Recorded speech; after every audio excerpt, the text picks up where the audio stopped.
به نام خداوند بخشنده و مهربان. همدیاران عزیز، درود و رحمت پروردگار به یکایک شما با در هر کجای عالم هستید و در هر وقتی که ما رو میبینید یا میشنوید.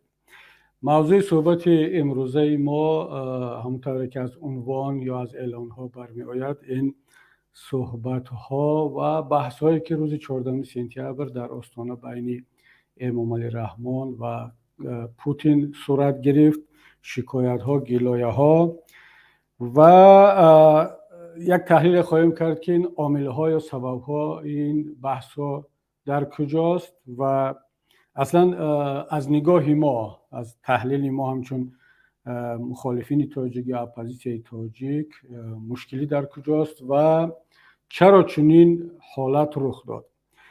اما قبل از آن که ما وارد این بحث شویم، یک سوال، یک خواهش یک برادری بیننده ما فرستاده بود چند پیش و خواهش کرده است که من در صحبتایم بیشتر تلاش کنم که ساده تر صحبت کنم، عامه‌فهم صحبت کنم و گیلش از آن بود که من خیلی دشوار صحبت میکنم، کلمه های زیادی علمی یا ادبی و نه چندان ناشناس برای مردم تاجیک رو استفاده میکنم که فهمیش و از خود کردن آن چی من میگم را یک کمی دشوارتر میکند. من تلاش خود را خواهم کرد برادری عزیز و کوشش میکنم که در آینده ساده تر صحبت کنم، اما جانبدار آنم نیستم که سیاستمداران خیلی عوامگرایانه یا از حد زیاد ساده صحبت کنند. ما بالاخره به غیر از آن که میخواهیم پیام خود را به مردم برسانیم، باز رسالت ها و هدف های هم داریم که باید که تلاش کنیم که نه تنها سطح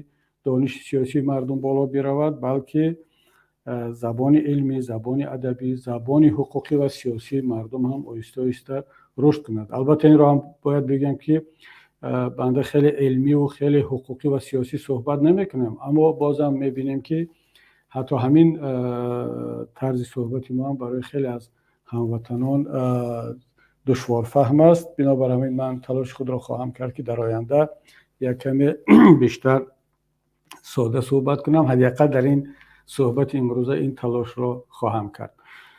خب برگردیم به موضوع اصلی صحبتمون. در آستانه چی گذشت، چرا چنین شد و اصلا این صحبت چی بود؟ همدیاران عزیز، من شما میدونید که مسئولیت بنده مسئولیت سیاسی است. من رهبر یکی از سازمان‌های سیاسی اپوزیسیونی تاجیکستان هستم و طبیعی است که باید نقطه نظری من تنها نقطه نظر اپوزیسیا، نقطه نظر سیاسی باشد. من هیچگاه این سخنرانی یا دیگر سخنرانی‌های پرزیدنت جمهوری تاجیکستان یا دیگر مسئولین تاجیکستان را از لحاظ مثلا روانشناسی، زبانشناسی و حتی فلسفی، اقتصادی هم چندان بحث و بررسی و تحلیل نخواهم کرد، چون برای این متخصصان وجود دارند. مثلا همین صحبتی که 7 دقیقه بود در آستانه، به نظر من باید که روانشناسان ما از لحاظ روانشناسی این را بها بدهند. طرز صحبت، طرز نشستن، میمیکا، ژستیکولیاسیا، قاش و قواق و استفاده کلمه ها به چی دلالت میکرد و اقتصاددان ها از لحاظ اقتصادی بها بدهند که این چی وزن اقتصادی داشت، به اقتصادی تاجیکستان چه تأثیر مثبت و منفی دارد، وضع مهاجرین ما را چگونه تغییر میدهد. جامعه شناسان، زبان شناسان حتی تحلیل کنند، چون من بعضا میشنوم که بعضی از دوستان حتی بیشتر به زبان میچسبند. مثلا که امام علی رحمان در این صحبتش مثلا با یک زبان خیلی هم شکسته روسی صحبت کرد یا نتوانست فکرش را اون طوری که میبایست برساند. من این گونه ایرادها را چندان قبول ندارم با دو دلیل. یکی این که امام علی رحمان زبان روسی زبان مادریش نیست. مثلا من هم با زبان روسی با اکسنت یا شیوه بسیار آشکار و واضح تاجیکی صحبت میکنم و طبیعی هم هست که ما نه در مکتب میانه زبان روسی خواندیم و نه در حتی دانشگاه و تکنیکوم جاهای دیگر، بله یک سیاستمدار باید به زبان روسی یا زبان کاری رسمی یکی از زبانهای خارجی بتواند فکر و نظرش را آزاد فهمانیده. اما این را همچون یک عیب بزرگ امام علی رحمان نباید شناخت، اونم در صورتی که بنده خدا به زبان تاجیکی به زبان مادری هم یعنی تقریبا همین مشکلی رو دارد و بنابر همین اما مشکلی زبان رو ما باید اصل قرار ندیم، بلکه حالا به هر زبانی هست با اکسنت، با شیوه، با لهجه، مهم که محتوای صحبتش چگونه است. آیا هدفش رو توانست همچون پرزیدنت برساند یا نه؟ یک نفر میتواند با زبان بسیار هم شیوه روسی صحبت کند یا انگلیسی یا آلمانی، اما در داخل یا محتوای صحبتش خیلی هم خالی باشد. یک نفر مثلا وقتان کیکابیدзе اکتیور مشهور گرجی، من چند پیش مصاحبهش رو با زبان روسی گوش کردم، خیلی با لهجه گرجی صحبت میکرد، یعنی با زبان روسی ولی لهجه آشکار گرجی و پنهان هم نمیکند و میگه خب من روس نیستم، روس زبان نیستم، همون مقداری که با زبان روسی صحبت کرده میتونم، این هنری من است. در یک صحبت دیگرش گفته بود که خب اگر کسانی که مرا تنقید میکنن، مسخره میکنن برای لهجه یا اکسنت گرجی هم در زبان روسی، خودشون بیان که یک دو جمله با زبان گرجی یا با زبان ارمنی یا آذربایجانی یا تاجیکی صحبت کنن، نمیتونن. اما دوستان گرامی، من شخصا وقتی که این موضوع رو انتخاب کردم و باید هم انتخاب میکردم و باید هم نظری خود را بگویم، صرف از لحاظ سیاسی بها میدیم، تحلیل میکنم که آیا پرزیدنت جمهوری تاجیکستان امامعلی رحمان در این نشست همچون پرزیدنت چی گفت یا اصلا همچون پرزیدنت برآمد کرد یا کسی دیگر؟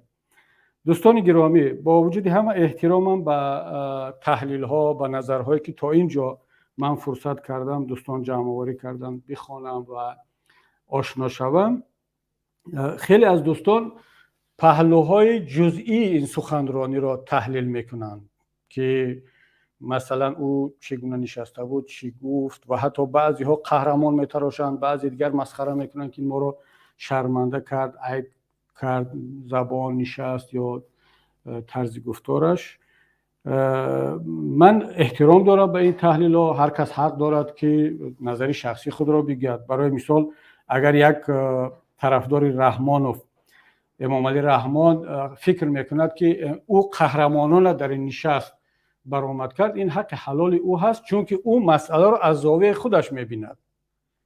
مثلا برای کسانی که فکر میکنن که امامعلی رحمان برای مثال رئیس یک کلخاز است و پوتین، ولادیمیر پوتین رئیس ابکام ولایت ختلان، برآمد یک رئیس کلخاز در روبروی کاتب ابکام ولایت ختلان، با همین شکل واقعا قهرمانان است. من اگر میبودم دست دلخواه رئیس کلخاز رو میفشردم که برای این برآمد خوبتون که در یک جلسه ابکام با رئیسان کلخازها شما توانستید مشکلی کلخاز خود را مطرح کنید که چرا مرکز، چرا ولایت به کلخاز ما، به سوخاز ما توجه زیاد نمیکند. مثلا ما اینقدر خدمت میکنیم، پخته میچینیم، شیر و گوشت میفرستیم، شما با ما کتاب نمیفرستید، مسئله مکتب رو نمیبینید، مسئله توجه ندارید، رئیس کلخاز رو احترام نمیکنید، غیره و هکذا.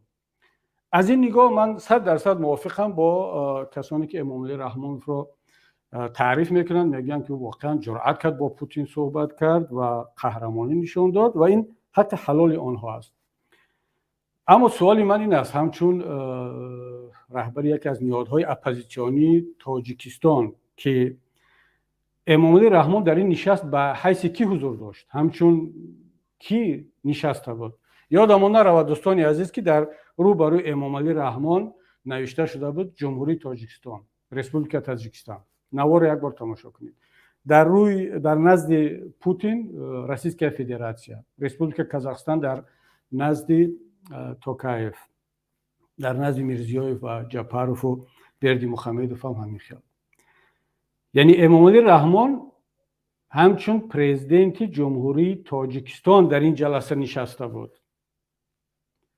پرزیدنت یک دولت مستقل، یک ملت مستقل که 30 سال باز او رهبر این دولت است و این کشور، این ملت مستقل است، در سازمان ملل کرسی دارد، رای دارد، پرچم دارد، پرچمش باز بالاتر از پرچم روسیه، ما رکورد گینس را زدیم و روسیه پیشوا ندارد. روسیه بالاترین منصب پرزیدنت فدراسیون روسیه است، ولی تاجیکستان پیشوا دارد. بالاتر از پرزیدنت باز پیشوا دارد. من صحبت امام علی رحمان را از این زاویه بها میدهم که آیا امام علی رحمان همچون پرزیدنت جمهوری تاجیکستان برآمد کرد یا نکرد. حتی درباره پیشواگی اون صحبت نمی کنم حالا، برای آنکه پیشواگی او را اعتراف ندارم.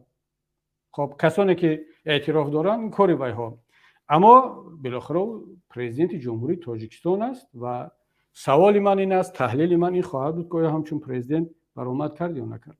دوستان گرامی، بله اونه که امام علی رحمان اکتیار است در این هیچ کس شک ندارد. خب بالاخره همه میدونیم که خیلی میتواند یک وقت نقش دوست برادر، نقش شریک استراتژی، نقش یک شریک استراتژی روسیه رو خوب بازد، در این باره با احساسات و صمیمانه هم صحبت کند، با پرزیدنت ایران بشیند نقش یک فارس زبان، یک تاجیک، یک نمیدونم دوستی نزدیک ایران صحبت میکند، با یک عرب بشیند نقش یک مسلمان خوب رو میبازد، با امریکایی بشیند. شما ویکیلیکس رو ببینید که با سردار ستاد مشترک امریکا ادمیرال نامش یادم رفت، در ویکیلیکس هست، ببینید که درباره روسیه چی میگه. یعنی با امریکایی‌ها درباره روسیه چی گفته است در اونجا هست در ویکیلیکس، که این گزارشی سفارت امریکا با واشنگتن هست. وقتی که با هر کس صحبت کند او یک نقش بسیار خوب بازیده میتواند. این جای بحث ما نیست، در این باره ما شک نداریم. من در این صحبت 7 دقیقه امام علی رحمان یک برادری پوتین را دیدم، صحبت خیلی صمیمانه یک برادر با برادر کرد، صحبت یک نفری که سرمایه میخواهد، پول میخواهد، این را دیدم، صحبت یک رئیس کلخاز با کاتب ابکام ولایت رو دیدم، صحبتی همه کس رو دیدم. اما اون چیزی که من ندیدم و جستجو کردم، حتی خواندم، باز دوباره همین استنوگرام ای صحبت در پیش من ایستاده است، من تنها یک بار نوار قزاق‌ها رو گوش کردم که صفتش پس بود، دیگه باره خواستم بفهمم این آقا چی میگه، دیگه باره رفتم نواری که خودی مقامات تاجیکستان نشر کردن این رو تماشا کردم، بعد استنوگرام رو خوندم. آن چیزی که من ندیدم نیافتم این صحبت پرزیدنت جمهوری تاجیکستان است. در این نشست در مقابل پوتین پرزیدنت جمهوری تاجیکستان ننشسته بود، صحبت نمیکرد. دلخواه آدم صحبت کرده ایستاده بود، گاه دوست پوتین شکایت میکند، برادری پوتین، حالا بعضی ها خواه صمیمانه میگن، خواه تحقیرآمیز میگن یک غلام پوتین در نزد خواجه‌اش، یا اینکه حتی میگن یک مثلی یک آدمی که رشک کرد. واقعا جای رشک بود در اینجا، اما این رشکی زنانه نبود، شاید دیگر نمودی رشک بود. به هر صورت هر چی که هست در اونجا وجود داشت، اما اون چیزی که وجود نداشت صحبت یک پرزیدنتی یک کشوری مستقل و رهبر یک ملت مستقل بود در برابر همتای خودش. دوستان گرامی، پوتین در اونجا همچون پرزیدنت روسیه شرکت داشت، توکایف پرزیدنت قزاقستان، امام علی رحمان همچون پرزیدنت جمهوری تاجیکستان شرکت داشت. ما باید سخنهای او را، احساسات او را، نشست او را، طلبات او را، شکایت و گلایه او را همچون پرزیدنت بها گذاریم، نه همچون یک دوست پوتین، نه همچون یک. اگر در اونجا صحبت دوستان پوتین میشد و می نوشتن در تبلیغچه در اون ورقه که دوست تاجیکی پوتین امام علی رحمان، دوست قزاقی پوتین توکایف یا غیره، ما اصلا مشکل نداشتم، شخصا من اصلا تحلیل نمیکردم. اما وقتی که در اونجا می نویسن جمهوری تاجیکستان، در پس رحمان میشیند وزیر خارجه، دیگر مسئولین رسمی، یک ملاقات رسمی هست، حق ندارد امام علی رحمان در اونجا بغیر از پرزیدنت جمهوری تاجیکستان بودن کسی دیگر باشد. صحبت خانوادگی و خویش و تباری و دوستی و گلایه و رئیسی و کلخازی خودش رو با پوتین در جای دیگر کند. و این مشکلی ما با امام علی رحمان هم در همین است که او گاه وقت با گفت خودش پرپوتت میکند که در همون لحظه که صحبت کرده است به حیث کی صحبت میکند. فراموش میکند که 30 سال باز امام علی رحمان پرزیدنت جمهوری تاجیکستان است. 28 سال باز پرزیدنت جمهوری تاجیکستان، 2 سال اول است رئیس شورای عالی که اونم بالاترین مقام بود، یعنی رهبر اول جمهوری تاجیکستان 30 سال باز امام علی رحمان است. او وقتی که در مقابل پوتین میشیند فراموش میکند که همچون یک پرزیدنت گپ زده ایستاده است و خود را اتوماتیک چون یک پیش ذهنیت دارد که او را روسیه تعیین کرده است، پالکونی کوواچکوف تعیین کرده است، به طور اتوماتیک فکر میکند که در مقابلش کوواچکوف نشسته است، نه پرزیدنت روسیه ولادیمیر پوتین. و او پرزیدنت تاجیکستان نیست بلکه دست نشان داده پوتین است. شروع میکند به گزارش دادن، خواهش کردن، شکایت کردن، طلب کردن. ببینید با ادبیاتی که امام علی رحمان در اینجا استفاده کرد، این ادبیات، این واژه ها، کلمه های رهبر یک دولت نیست. وقتی که امام علی رحمان میگوید که شما به ملت های میده توجه ندارید، این چی معنی دارد؟ این معنی را دارد که پرزیدنت یک ملت، یک دولت صحبت نکرده ایستاده است، گوبرناتوری چوکاتکای اوبلاست صحبت کرده ایستاده است، یا اینکه نمیدونم پرزیدنت یک جمهوری فدراتیوی، همون جمهوری های اتونومی روسیه، تاتارستان، باشقردستان یا داغستان یا تووا، یاکوتیا صحبت کرده ایستاده است. او خودش رو یک میده ملت در داخل فدراسیون روسیه میداند که چرا مرکز، مسکو، کرمل با ملت‌های بزرگ روسیه، مثلا با ملت روس، با ملت‌های بزرگتر توجه میکند، با ما میده ملت‌ها توجه نمیکند. و دوستی عزیز، برادر، نمیدونم با امام علی رحمان حالا همچون کی مراجعت کنم؟ بالاخره پرزیدنت جمهوری تاجیکستان هستی، خودت رهبر یک سوبیکت فدراسیون روسیه نیستی که با پوتین بگویی که برای چی با ما ملت‌های میده توجه کمتر میکنید؟ ما برابر افریقایی‌ها احترام میخواهیم. یعنی این مشکلی روانی و مشکلی داخلی و باطنی امام علی رحمان است که در مقابل پوتین و دیگرها وقتی که میشیند اصلا فراموش میکند که پرزیدنت تاجیکستان است. اما وقتی که برمیگردد به تاجیکستان، این حالت روانی و این و گفتی خودش به احترامی که در اون نشست‌ها نسبت خودش از طرف روسیه، از طرف دیگرها میبیند، این رو در داخل کشور بعد جبران میکند، انتقام را از ملت تاجیک میگیرد. عبدالله غربتی را 7 سال زندان میکند، قدرت نشان میدهد. در اونجا ما را تحقیر کردن، من در اینجا قدرت خودم را بالای ملت نشان میدهم.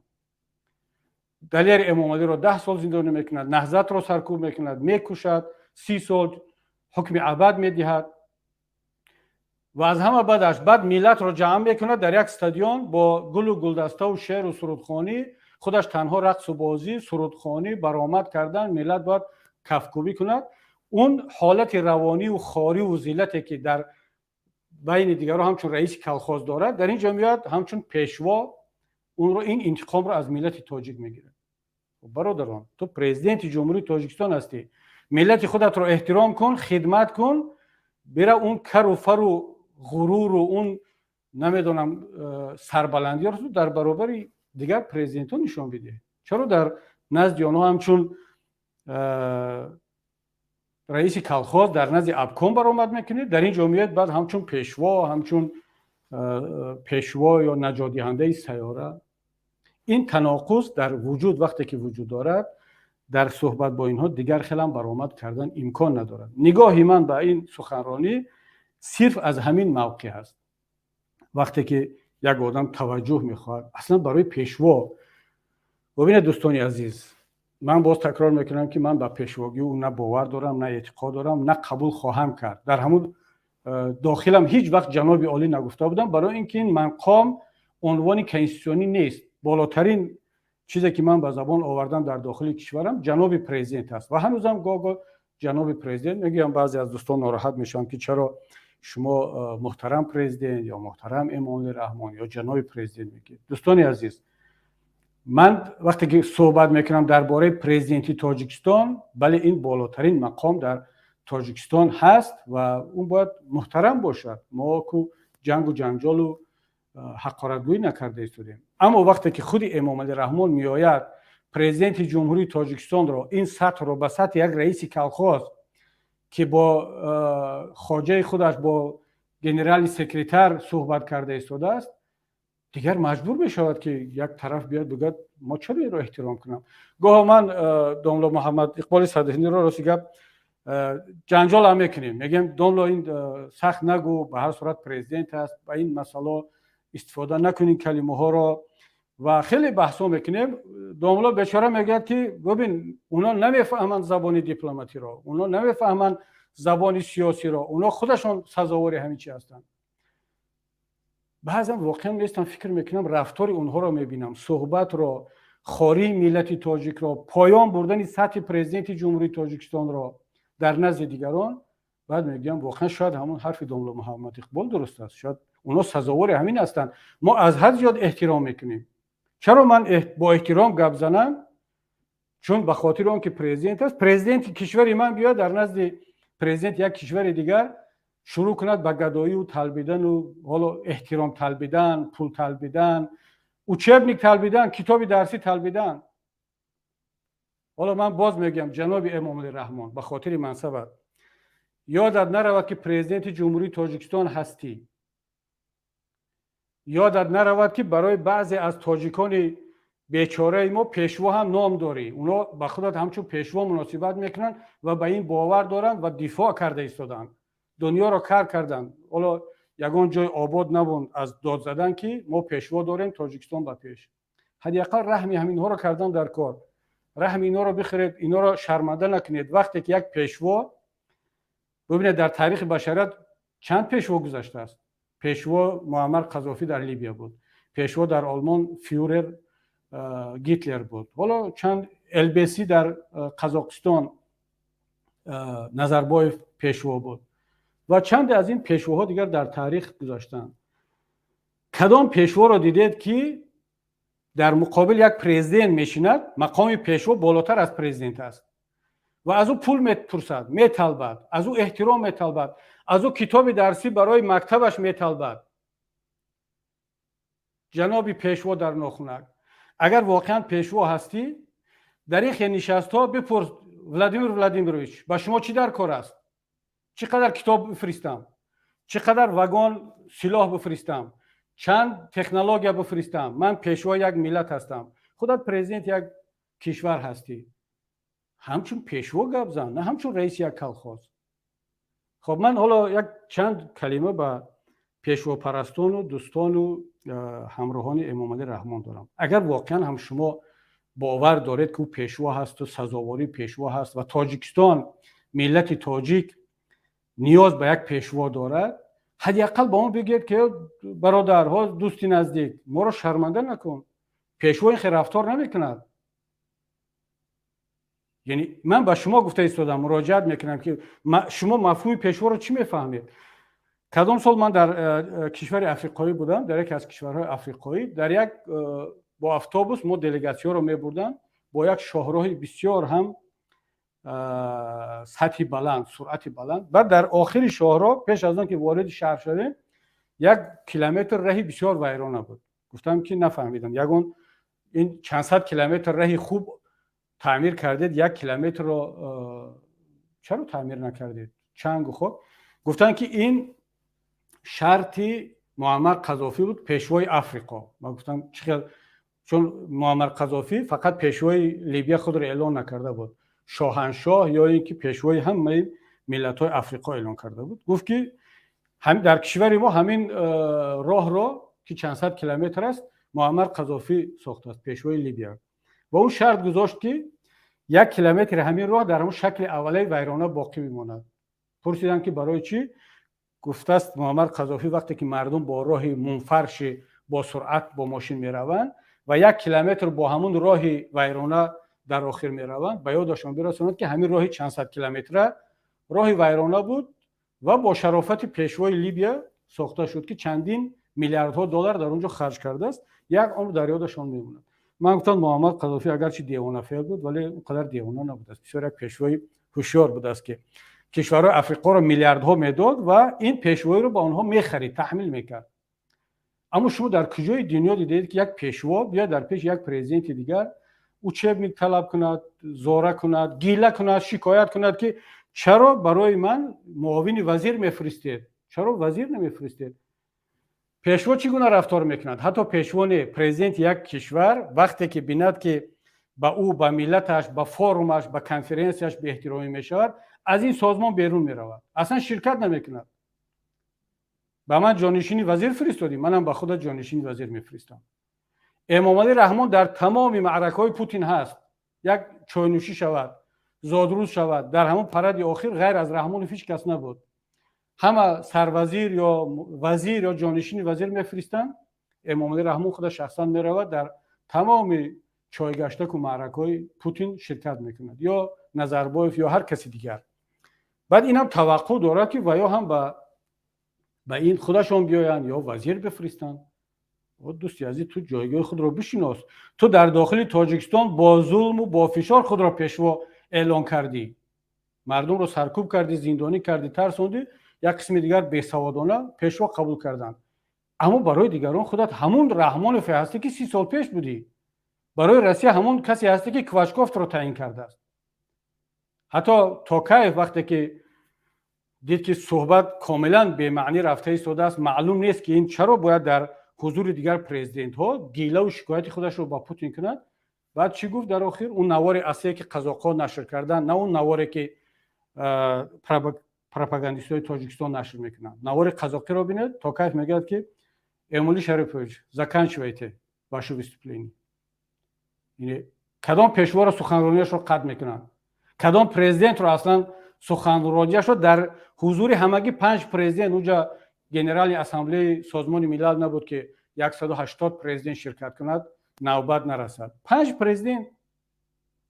توکایف گفت که ما این سفسطه و افسانه رو برای اینجا نامدیم که گوش کنیم. گپ داری، شکایت داری از پوتین، چرا در دوشنبه نگفتی؟ خربزه و تربوز و پیرامید و کدو و کارتوشکای بسیار جمع کرده، پوتین آمده بود، 2 روز مهمان بود. چرا همین گیلویا را درباره اوچبنیک و درباره همه مسائل ها با پوتین در صحبت یک به یک روبرو شکایت نکردی؟ یعنی پیام توکایف، صحبت توکایف و اون اعتراضش سخن رحمان را قطع کرده بریدن، این بود که اینجا جای شنیدن افسانه نیست. ما اینجا آمدیم که مشکلات عمومی رو حل کنیم. گپ داری با پوتین، مرحمت، بار دیگر در دوشنبه دعوت کن، حرفات رو بزن. سن پترزبورگ رفتی، برای چی صحبت نکردی؟ به جای شکایت کردن پرزیدنت یک دولت، یک ملت مستقل، والا که چی رسد به پیشواگی، اگر در این سازمان احترامش نکردن بیرون میرود. ببینید تاجیکا میگن یا مرد باش یا در خدمت مرد، یا میگن کجشینی راست بگو. بله امروز با قرقیز همسایه ما مشکلی داریم و حتی بعضی‌ها بخونه پسند نمیکنند اون جپاروف کی است و ما پیشوا داریم فلان. همین پرزیدنت همگی 2 سال شد یا 3 سال شد پرزیدنت است جپاروف، چیکار کرد؟ نرفت به سن پترزبورگ. او فکر نکرد که پوتین خفه میشود، ناراحت میشود. در زادروز پوتین نرفت. مشقای اودکبه رو بیکار کرد. برای چی؟ گفت چی در کار با من این سازمانی که قرقیزستان رو احترام نکند. و گفت در این بحثا وقتی که روسیه بی‌طرفی را اشغال نکرد، یعنی قرقیزا فکر کردن که روسیه پوتین طرف امامعلی رحمان را گرفته است.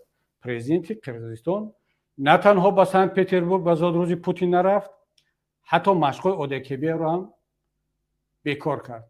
این را میگن رفتار یک پرزیدنتی که از رفتار شریک استراتژیش ناراحت است و میگه که اگر همین دوام کند من از این سازمان بیرون میروم. ارمنستان گفت که اگر همین رفتار دوام کند من از اودکبه بیرون میروم. رحمان چیکار میکند؟ اودکبه را قبول میکند، اون چیزی که باید در قرقیزستان میگذشت، یعنی یک تملق کاری میکند. بعد میاد در این جلسه از پوتین شکایت میکند که جناب پوتین، من تمام باز نظامی را دادم، پلیگون ها هست، هر چی میخواهید از شما از من کرده ایستادم، چرا با من خوب سلام نمیکنید؟ چرا مرا احترام نمیکنید؟ چرا به احترامی میکنید نسبت من؟ این گونه پرزیدنت رو باید به احترامی کرد. اگر میخواهی که احترامت کنن، تو باید همچون پرزیدنت رفتار کنی. اصلا اون چیزی که از پوتین طلب کرد، امامعلی رحمان همچون پرزیدنت گویا طلب کرد که در اصل همچون یک، باز تکرار میکنم، مدیر یک کارخانه طلب کرد. این وظیفه پرزیدنت روسیه نیست که در تاجیکستان این کارها را انجام دهد. این وظیفه پرزیدنت تاجیکستان است که در 30 سال باید این پرابلم را در تاجیکستان حل میکرد. چگونه پرزیدنت یک کشور از پرزیدنت کشور دیگر طلب میکند که ما با شما این همه چیز را داده ایستادیم، شما با ما نمیتید، احترام نمیکنید؟ چرا میتی با دیگر کشور؟ خب معقول نیست برو همکاری با دیگر کشورها کن.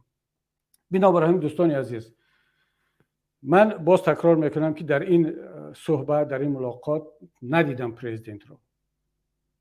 هر کی رو میخواهید ببینید، هر کی رو تحلیل کنید، حالا این به شما برمیگردد.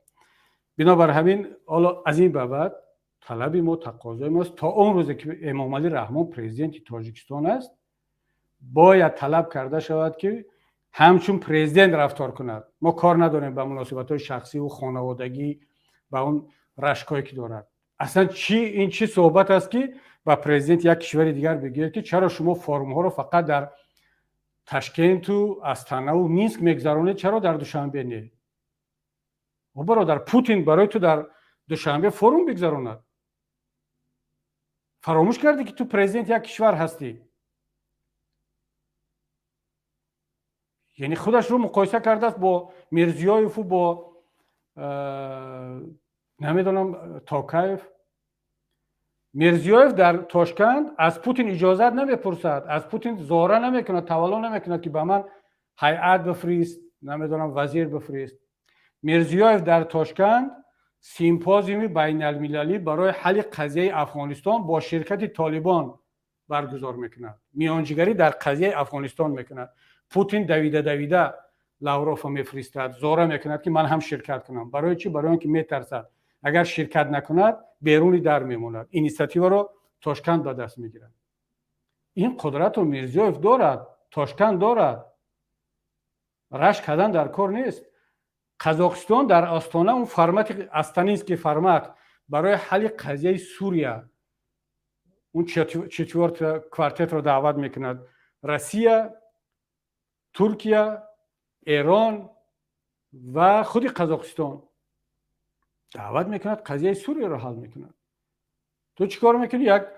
هر سال یک فورم آبی تازه که در وطن خودت آبی تازه نیست، مردم ناحیه دنقره تشنگی میکشن، این هر سال فورم آبی تازه تشکیل میکند. خدا را شکر بگید که همون پیرخای تاجیکستان هنوز تمام نشده است و پروردگار با ما همون یک خوب پیرخ داده است که رحمان از روی اون هر سال فورم برگزار میکند. خب کی میاد با اون؟ مردم بیزار شده از فورم آبی تازه، از فورم بین المللی درباره مبارزه با تروریسم. بعد رشک میکند که چرا توجه میشود به مینسک و به استانا و به تاشکند و دوشنبه نمیشود. هیچ کس به اونا توجه نکردن. اونا دیپلمات بین المللی دارن، اونا آبرو دارن، رهبرشون همچون رهبر یک کشور مستقل رفتار میکند. اونا پیشوا ندارن، از همه مهمش. خب ما که پیشوا داریم دیگر وضعمون همین است. باید یا پیشوا داشته باشی یا آبرو. امکان ندارد که در عصر 21 یک ملت هم آبرو بخواهد و هم پیشوا داشته باشد. جناب امامعلی رحمانوف، اون چیزی که امروز روسیه، قزاقستان، ازبکستان، جهان به تاجیکستان میکند، اون مناسبتی که به ملت تاجیک میکند، به گفت خودتون پایانتر از ملت‌های افریقایی، همه‌اش سبب شما هستید. شما میان این ملت رو شکستید، این ملت رو بی آبرو کردید، خودتون رو همچون پیشوا بالای ملت تحمیل کردید. در اصل ملت تاجیک تبدیل شد به جمشید و روشن و با اون جوانانی که امروز مجبورن که در موبیلیزاسیون روسیه بروند جان خود را از دست بدهند. همین طوری که امروز این معلوماتی که اخیراً نشر شد که یک یا دو جوان تاجیک در اون کدام پلیگون روسیه 11 سرباز روسیه را پرانده است، 15 نفر دیگر زخم دار و خودشون هم کشته شدند. برای چی؟ طبق معلومات ها برای که به حیثیت ناموس ملی اونا رسیدن. کسی که در ارتش شوروی یا روسیه خدمت کرده است میداند که نسبت تاجیک چه کلمه استفاده میشد، چورکا و غیره و کذا. امروز شما ملت تاجیک رو باز هم از این بیشتر، اگر چورکا بود باز چورکاتر کردید. معذرت میخوام برای این تفتولوژی. و همین است دیگر عاقبت تاجیک. مجبور است برد موبیلیزاسیون، تحقیرش میکنن، از قهر و از غضب گرفته است پرانده است. و صدها شاید هزارها جوان تاجیک دیگر در نوبت ایستادند که باید که بروند در مقابل اوکراین بجنگند. به سببی که به سبب شما جناب امامعلی رحمان. امروز از کی مینالید؟ چرا باید از پوتین بینالید؟ اصلا پوتین چی جواب داد؟ شما تصور کنید که یک پیشوا با یک پرزیدنت دیگر بیا صحبت کرده ایستاده است، در اصل یک رئیس کلخوز با کاتب ابکم.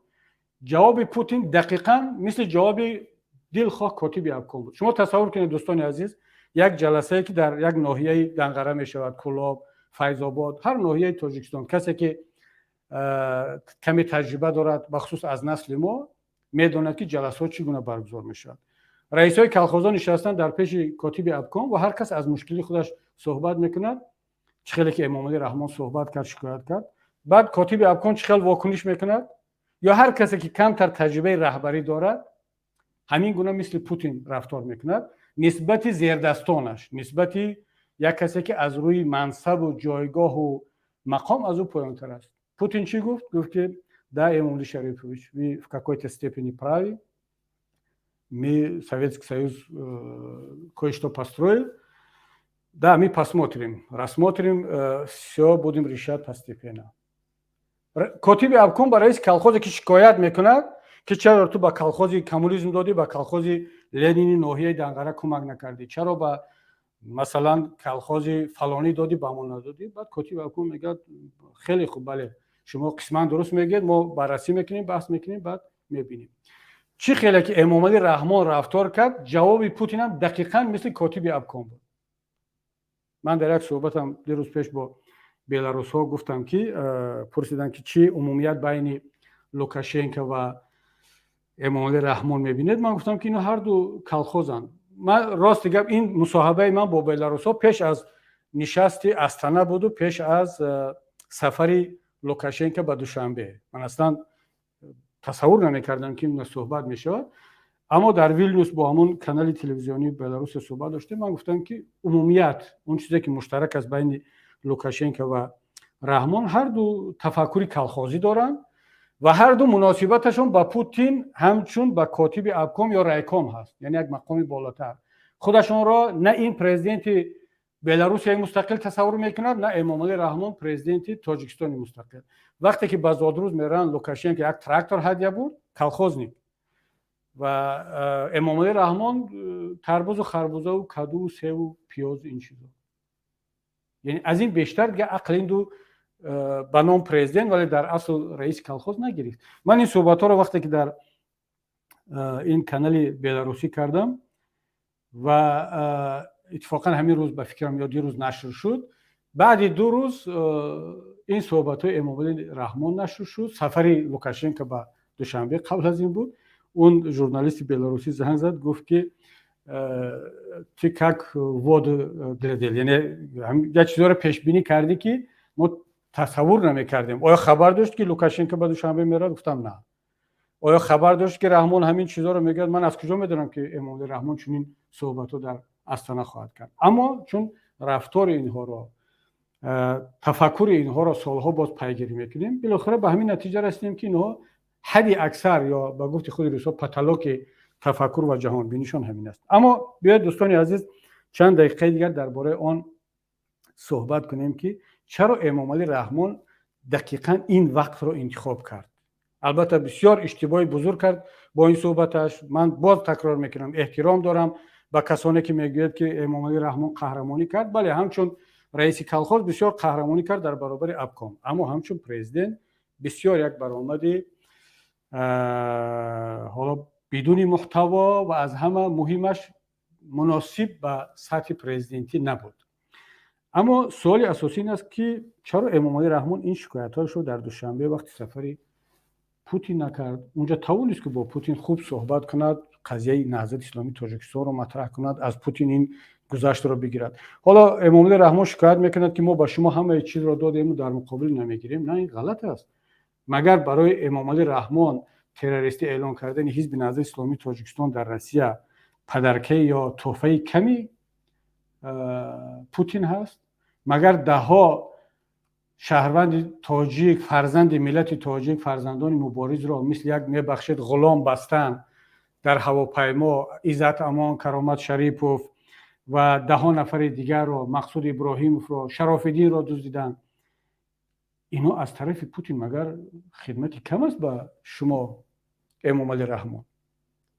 فقط یک کم تا راز پوتین هم فکر میکنند که این کورنمکی برای چی. ولی به هر صورت چرا در دوشنبه این حرفا رو نگفت؟ در صحبت یک به یک دوستانه که در اونجا هیچ کس نبود، چرا گلایه نکرد برادروار؟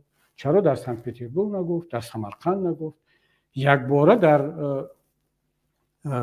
نشست آستانه در این فرمت و اون هم با این احساسات و خیلی که در غرب امروز من رسانه‌های انگلیسی و آلمانی زبان را پیگیری کرده ایستادم، در غرب همه این سوال را داده ایستادن، خیلی مقالات نشر شد، چون غربی ها که همه مبارزه و فعالیتشون ضد پوتین روانه شده است، هر کسی پوتین را تنقید کند برای اینها یک توی است، جشن است.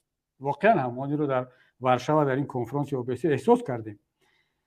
و اما وقت اینا محتوای صحبت امام رحمان را چندان درست در نکردن که اون بنده خدا چی گفت. وقتی تاجیک‌ها خوب نفهمیدن، روسا خوب نفهمیدن، این آلمانی یا انگلیسی اونم از طریق ترجمه چی را میفهمند.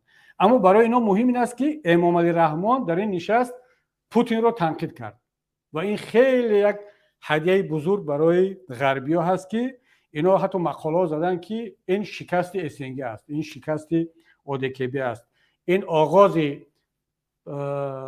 برهمخوری شاس و اودکبی و اسنگ اینا است.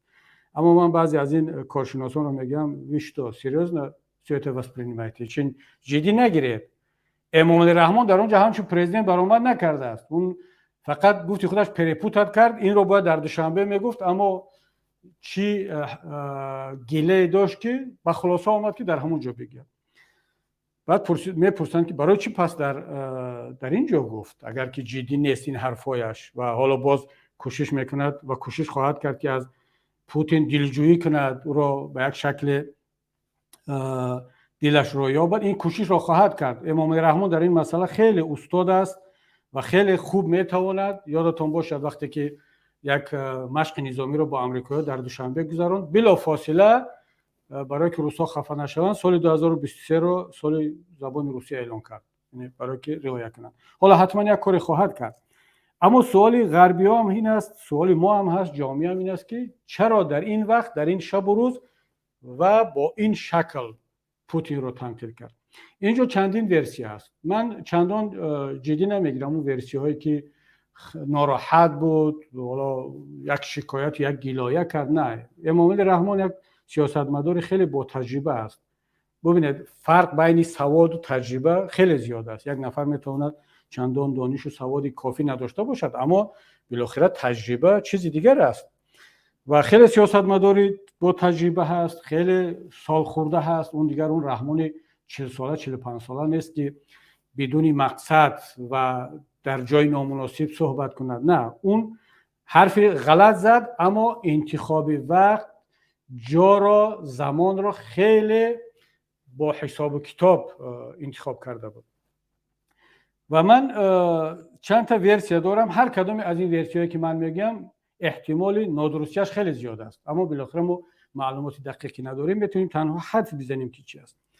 حدس یکمی من این است که امام رحمان درک کرد، چون یک طبیعت بسیار جالب دارد که روسا میگن животный инстинкт самосохранения. بعضی انسان ها человеческий инстинктشون خیلی رشد کردگی است، اینها خیلی زود فریب میخورند، اما چون رحم و عدالت و شفقت دارند. اما اونهایی که در اونها животный инстинкт بیشتر رشد کردگی است، اینها زود میتونند در یک لحظه انتخاب هایی کنند، حرکت هایی کنند که جان خود را نجات بدهند. و در این آدم خیلی خوب رشد کردگی است. بارها این را نشان داد وقتی که با ایرانی ها در حالت تنگ آمد، از رفسنجانی چیز را تعالی کرد، در پیش احمد شاه مسعود و برهانی ربانی، در پیش استاد نوری چیز را تعالی میکرد، در پیش پوتین و دیگران هم این کارها را کرده میتوانند. اینجا احساس شد که پوتین ضعیف شده است. وقتی که پوتین با استوب رفت و قبول کرد حرف رحمانوف را که حزب نهضت اسلامی تاجیکستان را ممنوع اعلان کند و نیاز به شریک دارد، و از طرف دیگر تنقیدات نسبت پوتین خیلی زیاد شده است. در جنگ اوکراین وضعیت به نفع اوکراین است، اگرچه روسیه حالا راکت باران کرده ایستاده است، کیف را میزند، خارکوف، همه جا را بمباران کرده ایستاده است، اما این هیچ کسی را جدی نمیگیرد. برای چی؟ برای که در میدان عملی سربازهای روسیه باخته ایستادند. روز به روز قدم به قدم اوکراین ها پیشتر رفته ایستادن. و از طرف دیگر شما ببینید در ورشو اگرچه حکومت تاجیکستان حضور نداشت، هیئت رسمی حکومت نبود، بالاخره خبرها از کانال های گوناگون رسید که چی فضا بود. کاملا کنفرانس OBSE ضد روسیه، جانبداری از اوکراین، ضد حکومت تاجیکستان، تنقیدهای شدید نسبت حبس بلاگرها، نسبت زندانی‌های سیاسی و ملاقات‌های خیلی زیاد با اپوزیسیون تاجیک. در مجموع امامعلی رحمان درک کرد که پوتین ضعیف شده است، روسیه دیگر اون روسیه پیشینو نخواهد بود. از طرف دیگر امامعلی رحمان را همچون شریک استراتژی پوتین در غرب میشناسند و احتمال زیاد دارد که دیگر اون قربانی سیاست‌های پوتین شود و حالا همکاری با اپوزیسیون بیشتر خواهد شد. در اینجا خواست یک گشتی به گفت شاهمادبازها گشت با اسب کند و بیاد این پیام رو به غرب بفرستد و طوری آشکار با همین لحن و با همین شیوه تا اینکه غربی ها فکر کنند که نه، این طوری نیست که ما امامعلی رحمان رو شریک استراتژی پوتین میدونیم. دیده چقدر تنقید از او کرد. پس امامعلی رحمان میتواند شریکی بالقوه ما باشد، با گفت روسو پتانسیل پارتنر. چرا ما این رو فکر نکنیم در صورتی که خودش اومده از پوتین فاصله گرفته است؟ من سبب اصلی این رفتار پوتین رو، این برآمد خیلی هم ناکامش رو همچون پرزیدنت ولی خیلی هم جسورانه همچون رئیس کلخوز برای طرفدارانش، برای پیشواپرستان، در همین میبینم که او خواست که این فرصت رو استفاده برد. اما نظر من، تحلیل من این است که خیلی اشتباه کرد. چرا؟ برای آنکه پوتین هنوز به اون حد ضعیف نیست، روسیه به اون حد ضعیف نیست که نتواند به نفرانی مثل رحمان جواب بگوید. وقتی که رحمان تنقید میکند پوتین را یا چون موقع گیری میکند، باید بداند که طول این 30 سال وابسته روسیه بود، وابسته بعضی حربی 201 روسیه بود و در آینده هم خواهد ماند. و این گونه موقع گیری نسبت پوتین با این فکر که ضعیف شده است و دیگر میتوان از او فاصله گرفت هنوز خیلی بر وقت است. شاید بعضی از دوستان سوال بدهند، مثلا ما پیمان ملی تاجیکستان در این یک ماه اخیر خیلی از پوتین تنقید کرده ایستادیم و به طور آشکار از سیاست‌های حکومت روسیه، از پوتین و طور آشکار جانبداری از اوکراین میکنیم. شاید اینا بگن که خب پس چرا شما میگید که در مقابل پوتین صحبت کردن رحمانوف برایش خطر دارد و برای ما نداشته باشد؟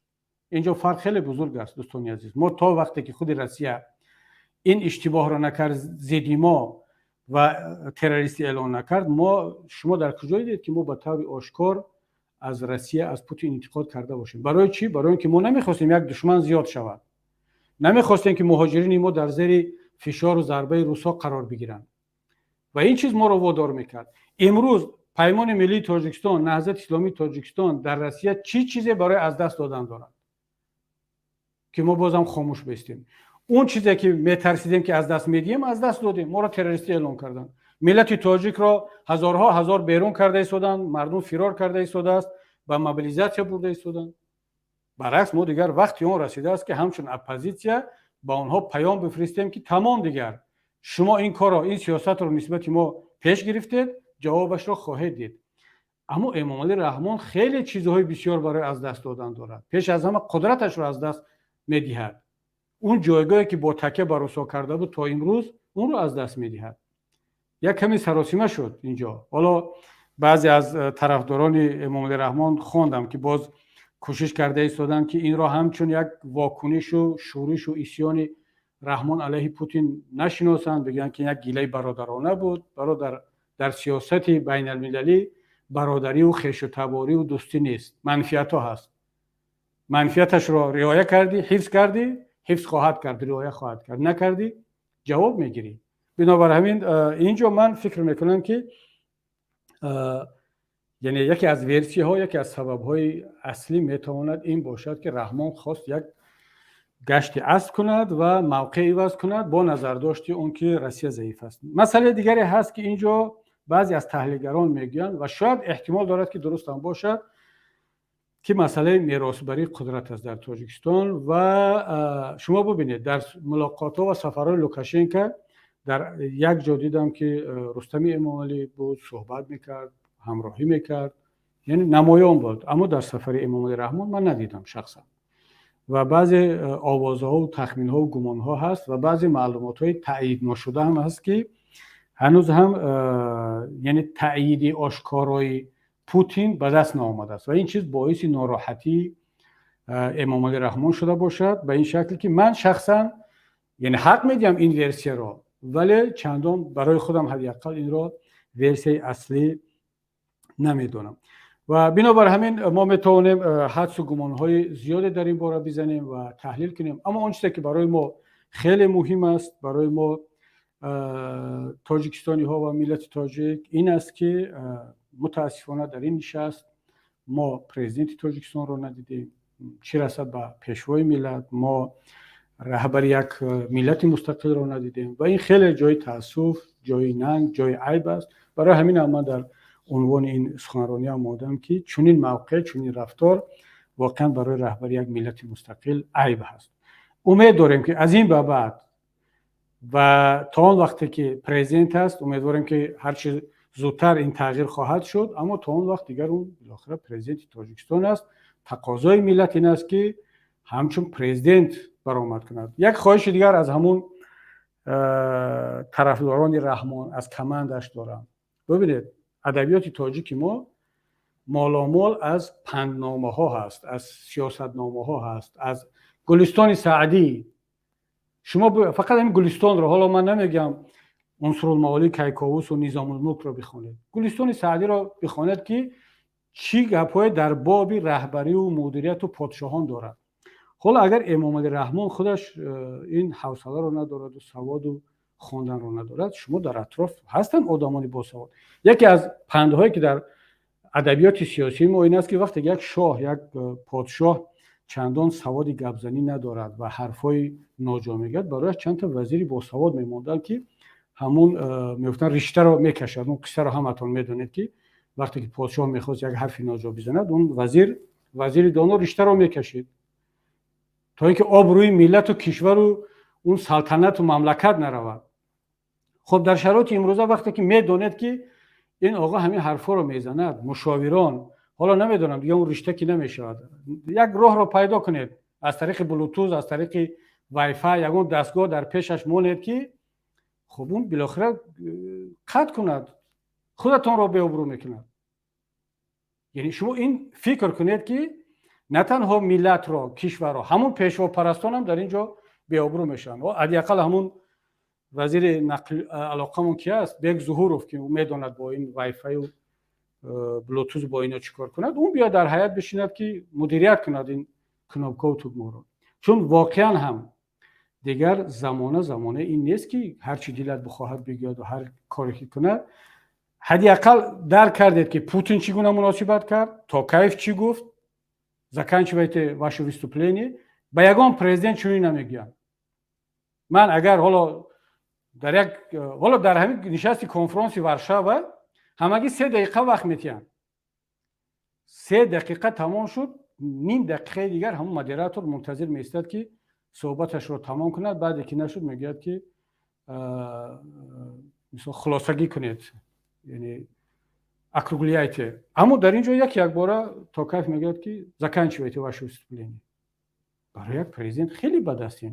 یعنی معنی را دارد که دیگر تمام مرزها گذشته شد و این پرابلم رحمان دیگر نیست. دوستان گرامی، پیشوا پرستان، اون کسانی که طرفداران رحمان هستند، این پرابلم رحمان نیست. رحمان اصلاح نمیشود. رحمان دیگر از نو او را نمیتونه در یک اکادمی، در یک دانشگاه برای تعلیم بده. این پرابلم شما هست. بجای آن که بعد سفید کنید و بعد بیاید این خیلی نبود و تفسیر کنید و روایت پیدا کنید، از قبل فقط نوشتن. توصیه من به شما این است: زاره کنید، توالا کنید، خودتون را در پیش پایش پرتید که جناب پرزیدنت، پیشوای ملت، اساسگذار هر چی هست، خواهش میکنیم دیگر از کاغذ بیرون صحبت نکنید، چون در بالای ترازو فقط آب روی خودتونه، آب روی ملت، آب روی ما هم، یعنی پیشوا، طرفداران پیشوا هست. فقط نوشته. امامعلی رحمان در داخل تاجیکستان میتواند گاه گاه از کاغذ بیرون صحبت کند، در همون جنب بعض گپ‌های هر طرفه میگه، اما برای ملت تاجیک، چرا؟ برای که ملت تاجیک سواد و دانشی بلندی سیاسی ندارد. امامعلی رحمان از کاغذ که بیرون رفت وزیرها را حقارت میکند، تحقیر میکند. من میدونم شما چقدر میدزدید، شما چی جنایت ها دارید. اون صحبتایی که در اون نشست با اون کارمند تماشی کرد، کدوم پاکونی بود، پاکونی، یا با علی مردانوف یا با دیگر وزیرها میکند، از کاغذ که بیرون رفت این کار را میکند. خب در تاجیکستان اول مردم تاجیک عادت کرده است، این را میشود تحمل کرد، اما در سطح بین المللی اجازه ندید دیگر. یعنی ما درست که اپوزیسیا هستیم، اما با ما هم برمیخورد که پرزیدنت کشورمان در مقابل پرچم تاجیکستان میشینه، در مقابل نام تاجیکستان به این شکل صحبت میکنه، این گونه موضوع رو مطرح میکنه. خب ما نباید خاموش بشینیم دیگر. یادم هست وقتی که ژیرینوف که در یک صحبتش گفت که اگر بعد 201 روسیه نباشد، فردا ملت تاجیک امامعلی رحمانوف رو در میدان اسماعیل سامانی به دار میکشد. این صحبتی وکیل گازدوم روسیه بود. یگان نفر از حکومت تاجیکستان واکنش نکرد. من وکیل پارلمان بودم، برآمد کردم، گفتم که جناب ژیرینوف که اتفاقا مرا به سیاست حزبشون دعوت کرده بود، من نرفتم، گفتم که اعتراض دارم برای این سخنات. برای چی؟ برای اینکه من درست است که اپوزیسیا هستم، با رحمانوف رو خوش ندارم، قبول ندارم، اما او پرزیدنت تاجیکستان است. اجازه نمیدیم که نسبت پرزیدنت تاجیکستان از طرف یک خارجی چنین تحقیر شود، برای اینکه این تحقیر ملت ما است. وقتی که ما همچون اپوزیسیا گاه مجبور میشویم که بیایم از ناموس ملی دفاع کنیم، خود شما که طرفدار او هستید، این مسئولیت اولین درجه شما است. فایده امامعلی رحمان رو شما میبینید، از بودجه شما پول میگیرید. تمام این نوش و نعمت ملت و کشور امروز در اختیار شما و پرزیدنتتون است، نه در ما که همه مهاجر هستیم و ملت در روسیه کار میکند و نیمش در اروپا هست. این وظیفه شما است که دیگر اجازه ندید که او آبروی ملت و کشور رو بریزاند. خب دوستان گرامی، حرف خیلی زیاد است، گفتنی خیلی زیاد است و انشالله باز در صحبت‌های بعدی اطراف این موضوع شاید برگردیم، چون یک موضوع هست که شاید به یک هفته و 2 هفته خاموش نشود، تمام نشود، باز حتما برمیگردیم. تا صحبت‌های بعدی شما را به خداوند منان میسپاریم. السلام علیکم و رحمت الله و برکاته.